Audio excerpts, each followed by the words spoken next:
Hello and welcome to the latest episode of Campaign Middle East On the Record podcast, where we speak to leaders here in the region and across the globe about the key trends and challenges shaping the brand marketing and advertising industry. I'm Anup Uman, the editor of Campaign Middle East, and joining us on the show is Jacqueline Elboghdadi, the Chief Marketing Officer at ADNOC Distribution.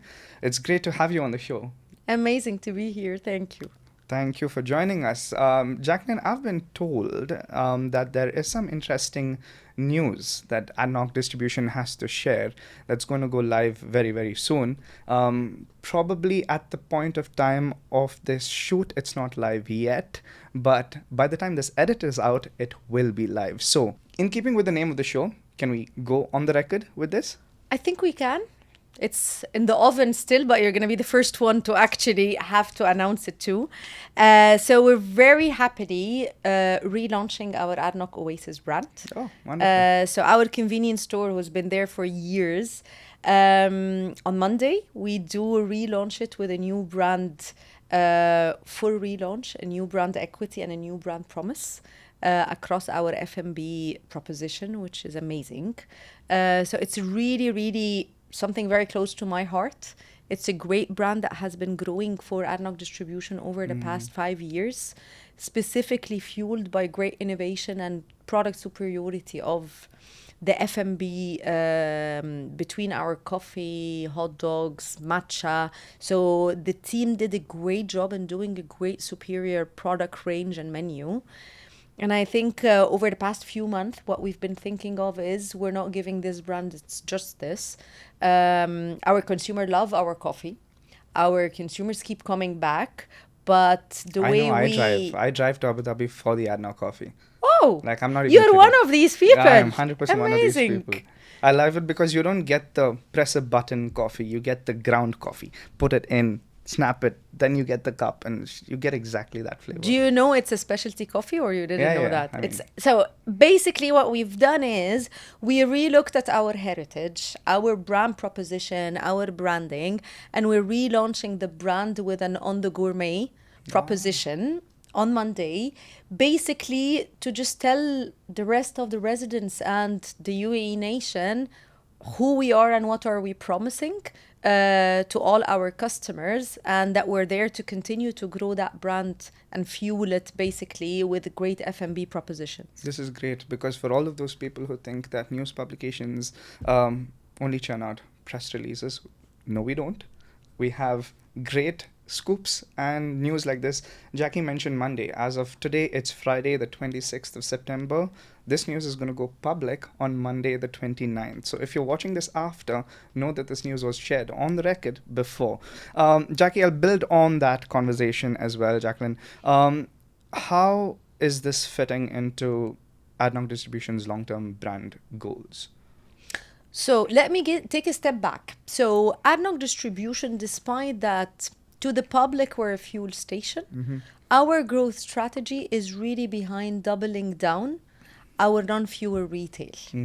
We are future-proofing the business. We're working on really growing all what is retail non-fuel consumer propositions, and we have many of them.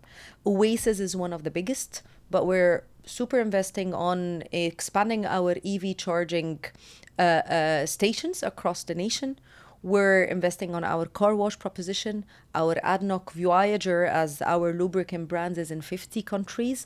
And we plan to double our NFR in the next 3 years. And having said that, having a great F&B proposition and a great convenience store that is widespread in more than 380 locations in the nation and fueling its growth further is spot on that growth strategy that we have. You've mentioned growth strategy, which I'm reading between the lines. You also have expansion plans then. How does that fit into your long-term growth strategy? What expansion are you doing? Is it horizontal? Is it vertical? Is it geographical? I think it's across. It's no surprise to anyone that we have a business in Egypt as a JV with Total Energies. We have a business in Saudi, and we're growing in Saudi, the number of stations.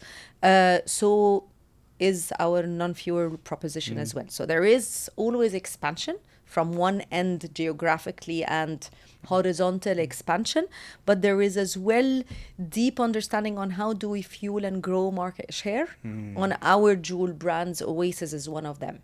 So it's not, again, it's great to have a brand that has great products. In a lot of cases, a marketeer challenge would be how to have a mediocre product and market it and make it look like Product it's is better. key.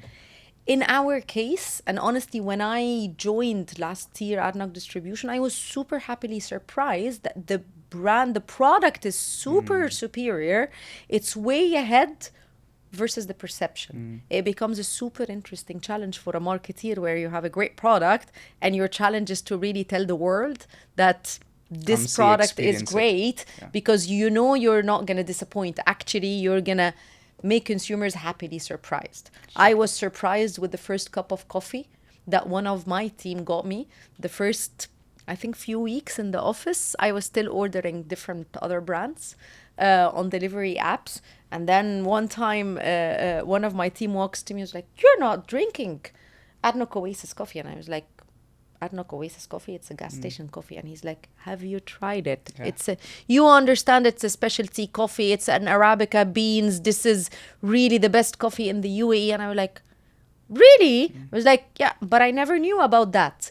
And then I tried it, and it's a really good coffee, not only because I work in ADNOC Distribution, but in a recent just survey that we've done a few months ago, we got 81% of our customers saying quantitatively that it's the best coffee in the UAE. No, I wouldn't even dispute that by a mile. Like, I remember the first time I had it, there was a concert in Etihad Arena. I can't name things for obvious reasons, but I was driving back from the concert and we just like stopped off at an ADNOC completely unplanned.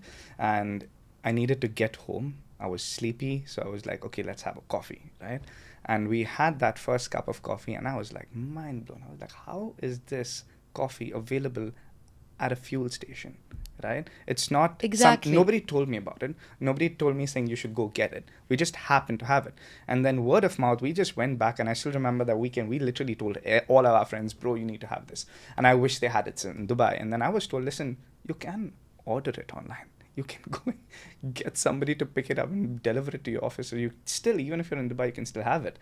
And I was like, Yeah, and you can order it on all the aggregators. So you can deliver it again, wherever. I was not told about this, right? And so that experience was a very, very pleasant experience. And this goes back to, I mean, something that I want to talk about as well is so often from marketer standpoint, we focus so much on promotion. We don't focus so much on what you're promoting in product. Now, you've got this dilemma, so to speak, of product that is great and you've got growth around it. But there's also how you're defining success, right? So there's success that's defined in terms of business outcomes. Yeah, a lot of people are coming, word of mouth is growing, social media is growing, but there's also the brand outcomes that you're looking at. And if I can take that a step beyond and put you in the hot seat, there's also perceptions of brands. Like there were coffee brands that we used to have earlier that I'm not comfortable having, right? And ADNOC is one of those that is having not just a brand and business outcome, so to speak, but you're also looking at it beyond in terms of outcomes and in terms of the aspect of society, of communities, of people, of planet. So there's a bigger role around that you're playing. Can you dive into how you're making that a reality? I love it. I love it. So let me tell you how we thought about it. ADNOC Oasis is a homegrown brand. It's a national heritage kind of a brand. It's grew with the consumers. I love consumer insights. That's honestly, if you tell me what is the biggest thing that makes a brand or not, is to really be consumer focused and consumer first. Understand them, yeah. You speak to consumers who love that brand, they feel so much heritage and connection with that brand. But they're not enough customers. There are others that, again, we're in a country that is full of expats. They might have come to the country 2 years ago, 1 year ago. Unless we tell them the history and the beauty of that brand, they might not know. And this is a great thing to build the brand equity around what its roots are. So one of the things before we relaunch, and you change a logo, you change branding is something, but it's an outcome behind some rooted philosophy for the brand. And what we're trying to do is to really celebrate us being a UAE Emirati brand. So the beauty of living in Dubai, and this is something that I've felt, I mean, in all our little communities, hyperlocal communities, whether it's in, working in Abu Dhabi and the people that we know there, or Dubai, or even Sharjah, we go diving in Fujairah. A couple of things that keep coming out is the fact that there are, like you rightly mentioned, there are so many expats here, right? But all of us have a part of us that likes telling our families that we are here. Yeah. There is a part of us that is, okay, it's not just Dubai, it's not just Abu Dhabi, we're in the UAE, so there is a part of us that feels connected really strongly to this nation, based on the years that we've lived here, to the connection that we have here, or it's just simple things like we feel really safe here, we feel really comfortable in this country, and what we've seen, a lot of, Gen Z people doing this on social media as well, is that connect, like you rightly mentioned, it goes beyond just a logo. It goes beyond just a brand. And so often we fixate on, oh, that's a nice looking logo. We don't realize the emotion that is coming, the why behind the way it's been rebranded, the way it's been. How is ADNOC connecting with that emotion in sense of making not just people native to the country, native to the region, but people coming here, make them feel that sense of you're connecting with those Emirati roots as well? I think part of it is how we bring the brand to life as Oasis by ADNOC. And bear in mind, part of the rebranding, it brings it now as Oasis by ADNOC, ADNOC being the mother brand as an endorser, versus ADNOC Oasis, which kind of gives you a notion of it's the gas station Oasis.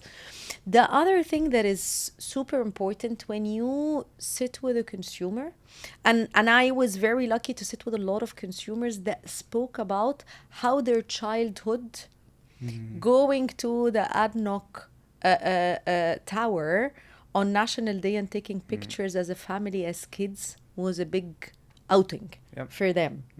Going to ADNOC Oasis and on a route to any day trip or any staycation was something from their childhood that they remember, and getting snacks there with their family.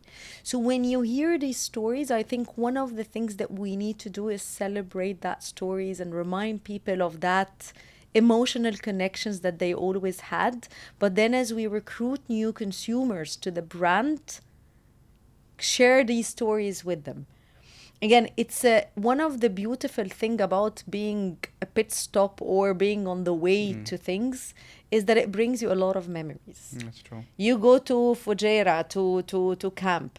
On your way, there is always an ADNOC station. There is always an Oasis store there. We go camping or barbecuing, and there is always a pit stop where we're going to go get snacks, we're gonna go get things. Core memory. It becomes part of your journey. And I think the way that Oasis New Promise is bringing is basically that on that journey, it doesn't need to be just convenience that you're after. I'm gonna make that journey really enjoyable. If you're healthy, I'm gonna have a healthy options, and my product range now includes healthy options.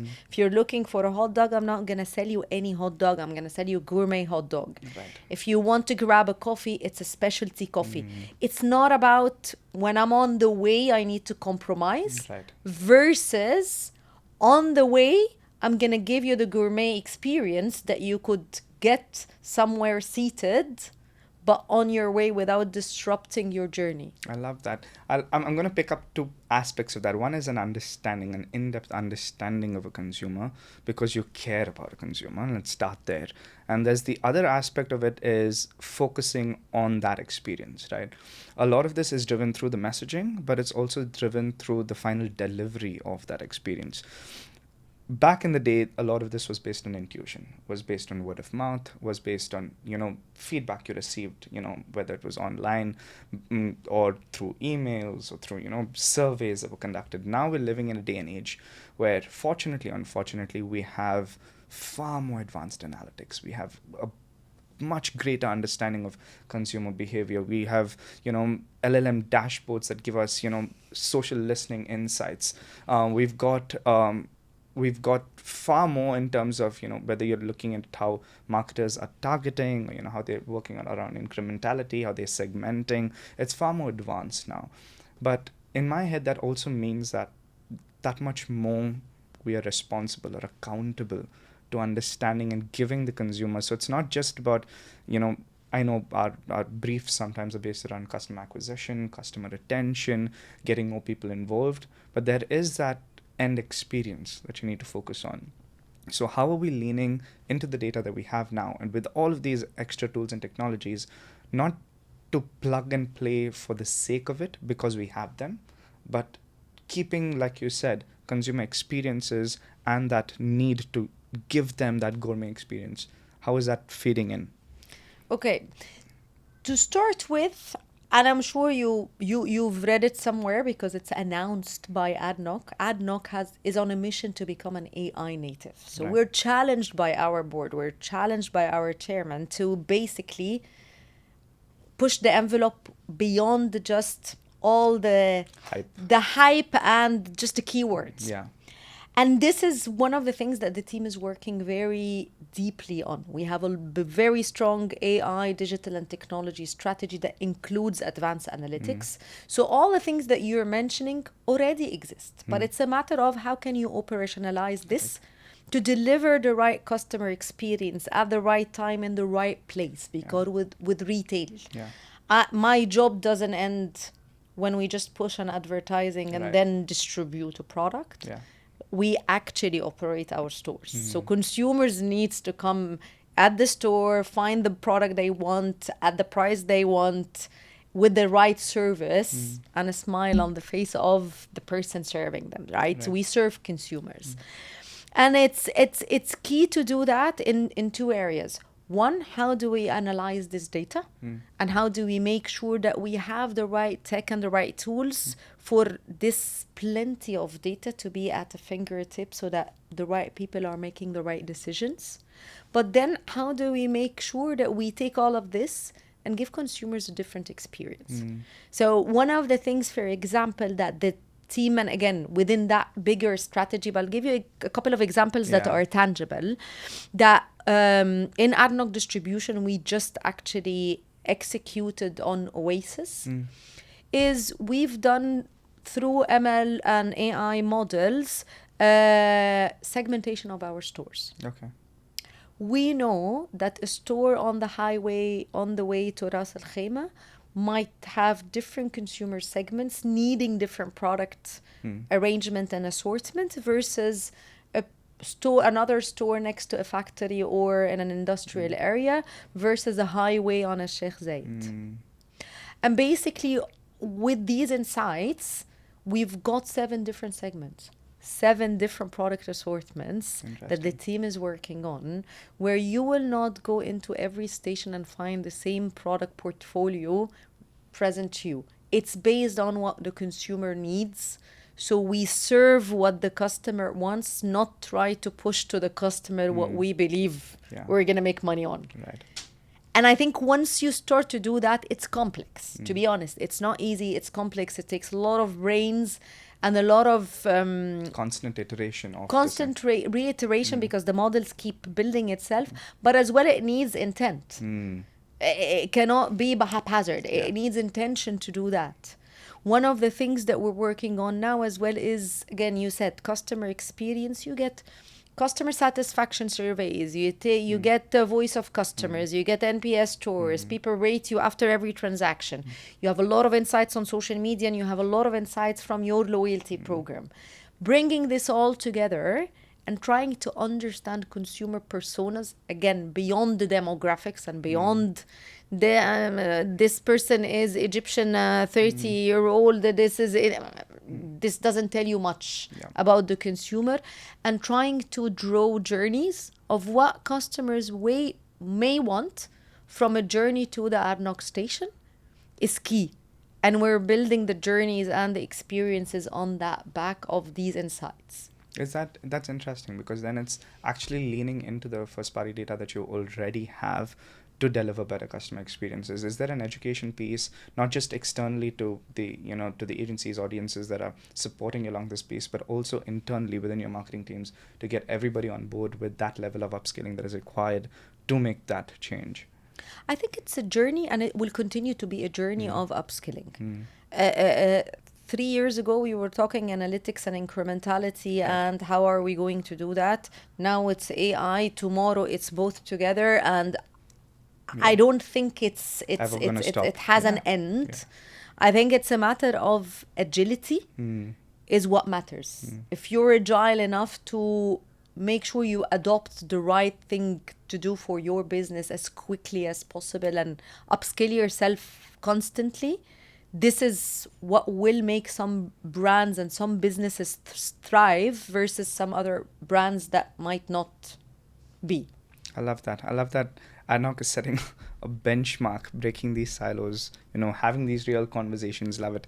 I wish we could talk for another hour or so, but I have to cut it short for the sake of this podcast. We'll definitely do this again. Before we close, though, any parting messages for ADNOC Distribution, Oasis by ADNOC, any key elements that you want to really get across to our audience of brand marketers, creative advertisers? I think for the creatives and advertisers, I will say stay tuned to basically look forward to the advertising. And we've worked on a really cool campaign. I'm very proud of the team. Worked a lot on that campaign. Excellent. So it's a really inspirational one. I think from an ADNOC Oasis standpoint, if you haven't tried the Gourmet and the F&B proposition, you're missing out. So you're missing out. So it's time to now, if you didn't know, now you know, kind of. But then I think it's a great year. I'm looking really forward to see the results as well and the incrementality of that campaign. Wonderful. And we will be covering that on Campaign Middle East as well. Not just the what of the campaign, but what were the objectives set? How is it rolled out across omnichannel retail, as well as what are the success metrics that we're going to be monitoring along that. So stay tuned for great insights from Jacqueline and from Oasis by ADNOC and Campaign Middle East. That's a wrap for now. And until next time, goodbye.